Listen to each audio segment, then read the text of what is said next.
Namaste, viewers, and welcome to our new show. It's called Home in the World, and I'm so happy to welcome my dear wife and partner, Ms. Gayatri Iyer, to the show. Welcome. Thank you so much, Makranji. I should. Yeah,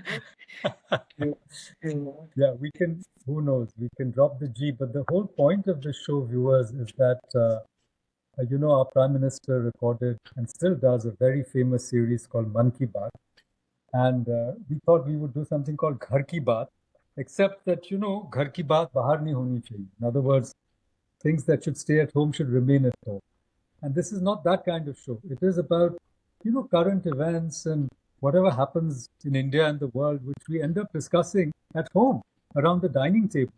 So I think the foundation of a good democracy is precisely these discussions, an enlightened citizenry, an engaged citizenry, an educated citizenry, which is deeply concerned with what's happening. So, our show is not just about politics. It's really about thinking about the contemporary conditions, thinking about our world.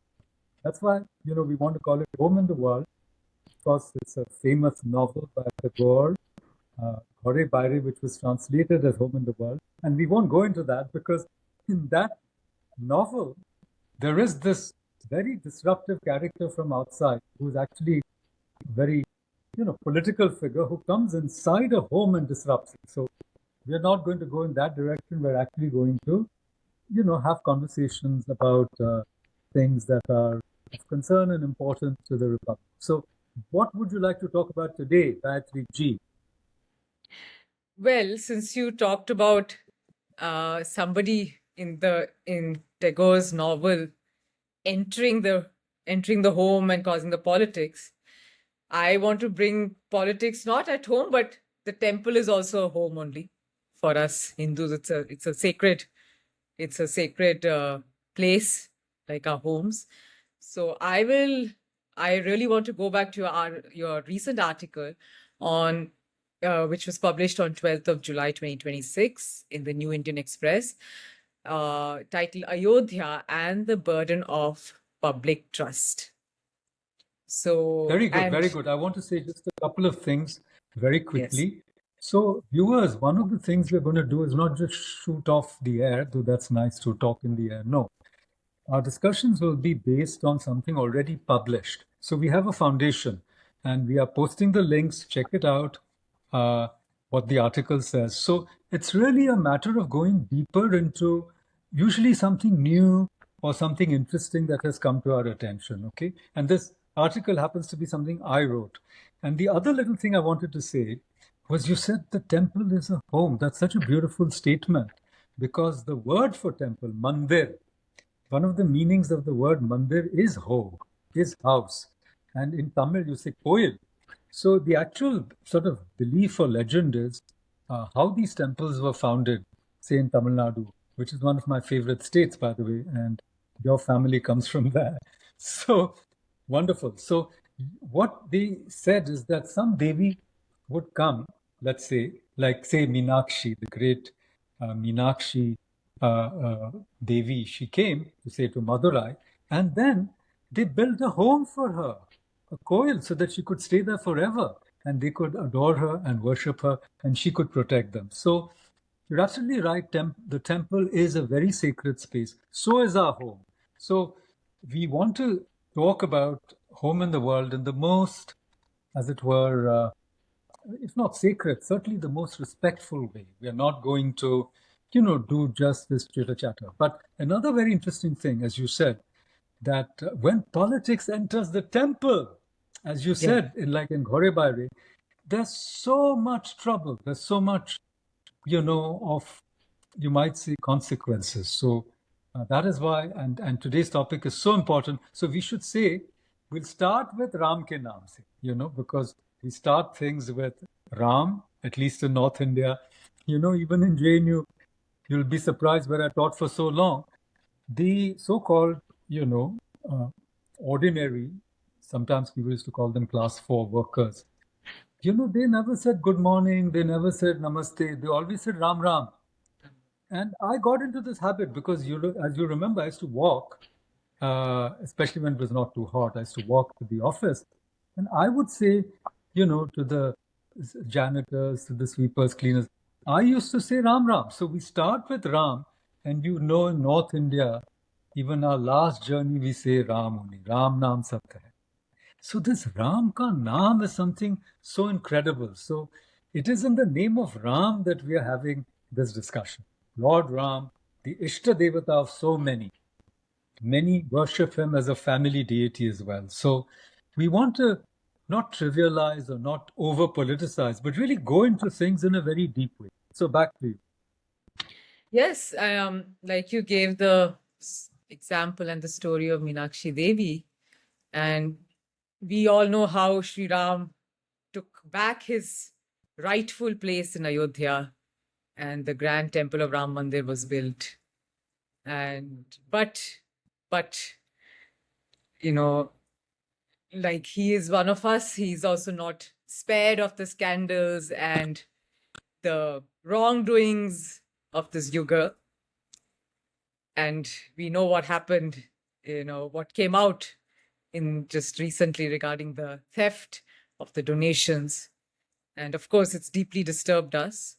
And and of course, politics has also entered it and made it quite, uh, you know, it's become an issue which the opposition is going to take and build up things and use it for disadvantage. And Sri Ram is going to be used like that. But I want you to just keep that aside, and which is why your article was so insightful, because you've kept aside that politics apart and what everybody else is talking about.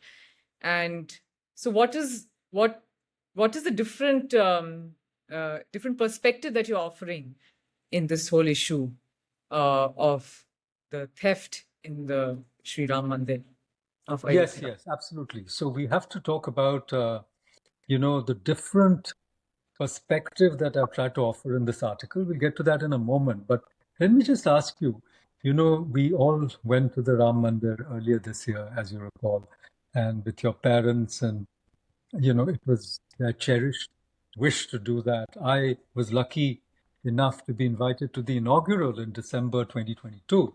So just let me ask you very quickly, what was your experience like when we actually had such a beautiful darshan, right? How did you feel when you actually went to this beautiful, it's a grand temple, but I mean, you visited so many temples all over India. So I just wanted to ask, well, how did you feel when you went to the temple?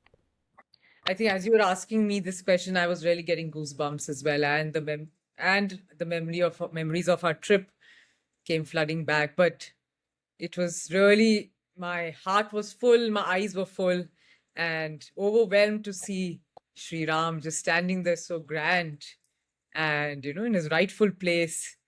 And yet there was a feeling of being humble, or just it's just like a feeling of surrender in front of Sri Ram, that yes, we've come all the way here and you've come so far. So it was just very magical, and no words can do justice to this deep feeling when you see the Lord standing there in front of you himself. So it was Exactly. really very Exactly. different. As you rightly said, it is a matter of such deep faith, and the emotions are, so profound for most of us. And, it's a moment of tremendous pride, relief, whatever, that, as you said, Ram has returned home. It's almost like the ancient Ayodhya Vasis when they welcomed him back from his vanvas of 14 years. Now he's come back after a vanvas of 500 years. And the faith, see, I want to say this, though I might seem controversial. You know, it's the astha, it's the faith of the people that makes the temple great. Otherwise, after all, even if you do pran pratishtha, it is, after all, it's an image, even though it may seem live. It seems live because of us, because of, the ordinary people. And sometimes when you go to a VIP darshan, as we also had, And then you go to Hanmangadi where you're jostled and pushed, you see, and you can barely see the image. Between a traditional and ultra modern temple, also there's a difference. Despite the dirt or the smell and the chadhawa and the ghee or the offering, the abhishek, the flowers, you know, the chaos, sometimes stampedes, even then, those traditional places have a different aura and a completely sanitized environment where you cannot offer anything but money. And some commentators have pointed out that also changes your experience, no doubt. Even so, I just want to endorse and reiterate what you said, that feeling that you get, and even a little child, like our little baby. I mean, though she was so fascinated by Jatayu and she wanted a photo next to Jatayu, you know, all these things are so deeply meaningful to us because Jatayu was trying to save Ma Sita after all, and his wings were cut off. So you can't stand in front of a Jatayu statue if you have any understanding of the Ramayana and not think about Sitama. And similarly, actually, the place where this temple was originally also called Sita Ki Rasoi.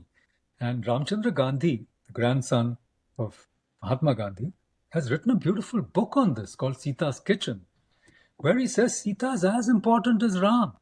Though in this temple, Ram is standing alone and he's Ram Lalla, but even so, maybe he's a teenager. Of course, there's a Ram Darbar also. It's not that you don't find the Ram Darbar, but I'm just saying that when you go to Ayodhya, you can't, you know, stop thinking about not just Lord Rama, but also of Ma Sita on the one hand, and then Hanuman, the great, guardian, as it were, and the greatest devotee of Ram. And it's The very funny that the Ram temple was destroyed, but they didn't destroy Hanuman. They couldn't. I mean, so this is another they one of could. those paradoxes that in some ways Hanuman, you can't take on Hanuman. Ram is very kind. I mean, the Lord even allowed, so to speak, Ravan to kidnap his wife, but you can't mess with Hanuman. So anyhow, these are sidelights. Now, we can come to the main question that you asked, which is how is my approach to Quran? But the one thing that I want to say, maybe before we go to that question in greater depths, and before we end this episode, I really want to say that the mandir is not just about any particular religion. It is actually a symbol of the recovery of Indian civilization. So the point I want to make is that first of all, okay, we are very thankful, to the Ram Janmabhoomi movement, despite whatever unfortunate events that happened, that they championed this despite so much opposition. So there was a movement. Then we are also, thankful, whatever. Or we should acknowledge the Sangh Parivar. They supported it. Then the BJP in Kalyan Singh, people lost their chief ministerships because of this. Many people went to jail. There was a long sacrifice. We have to be also mindful of the legal aspect. People like Subramanian Swamy who fought, for the recognition of, it was a property dispute. So there were legal aspects, Supreme Court. So many people contributed to the Allahabad judgment. So all this. So what I want to say simply is this. That first of all, Hindu Samaj is greater than any political party, or any ideological group, and Indian society engulfs or is, as it were, greater than just the Hindu Samaj. But Ram as the Antaryami belongs to everyone. So when it comes to the question of Ram, then it's a question which is almost coextensive with Indian civilization. But from the Adhyatmic point of view, if you think about Ram as in Yoga Vashisht or in these texts, then Ram is nothing but Brahman, Parabrahman itself. Ram is nothing but your own self. So, and Ram ka naam they always see is greater than Ram. So all these things actually mean something on which maybe we can end this episode and then come back to your simple question, which is simply that the question of Ram is much greater than any particular political matter or issue, or even a particular temple, or you know, even the self-identity of Hindu Samaj. It is actually about who we are as human beings. It is really about uh, self-inquiry. It is really about finding out the truth about our existence. So what I'm trying to say is that when we discuss the specific issue of Chanda Chori, or whatever you want to call it, the loot, the catty, as people have said, you know, let's not forget that this is something much bigger. This is a much bigger question, and we have to look at it at the all the three levels. At the Bhautik level, at the Daivik, and at the Atmatma. All the levels have to come into our discussion for it really to be. So, with those words, viewers, thank you so much for joining us. Thank you, Gratiji, and hope to see you all soon. Please like, share, and subscribe to our channel, and send us your comments. And if you want us to discuss any particular article that has struck you in a very in-depth way, please tell us which one.